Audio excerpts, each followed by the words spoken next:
ইউসুফ আলাইহিস সালামকে জুলাইখা একটা খাস কামরায় নিয়ে গেল তার সাথে জিনা করার জন্য।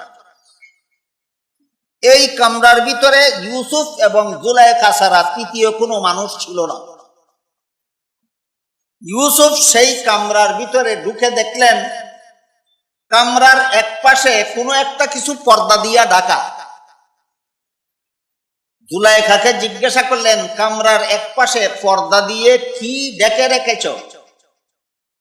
জুলাইখা বলে, আমি যেই মূর্তিটার পূজা করি সেই মূর্তিটা ঢেকে রেখেছি। কামরার ভিতরে মূর্তি পর্দা দিয়া কি ঢেকে রাখছে? কোন মূর্তি? যেটার পূজা করে, যেটার পূজা করে জুলাইখা মূর্তিটাকে ঢেকে রাখছে। ইউসুফ আলাইহিস সালাম জিজ্ঞাসা করলেন, তুমি তো এটার পূজাই করো, ঢাকা রাখলা কেন?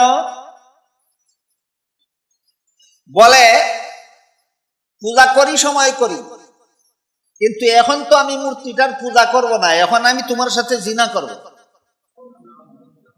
কাজেই যেই মূর্তির সামনে মাথা নত করি, যেই মূর্তির সামনে ধন সম্পদ চাই, সুখ শান্তি চাই, এই মূর্তিটার সামনে জিনা করতে আমার লজ্জা হয়, এই জন্য ডেকে রাখছে। মূর্তির সামনে জিনা করতে লজ্জা হয়, এই জন্য ডেকে রাখছে। ইউসুফ আলাইহিস সালাম জিজ্ঞাসা করলেন, তোমার মূর্তি কি দেখে? তার সামনে আমার সাথে জিনা করলে মূর্তি দেখবে? জুলাইখা বলে, না, দেখবে না।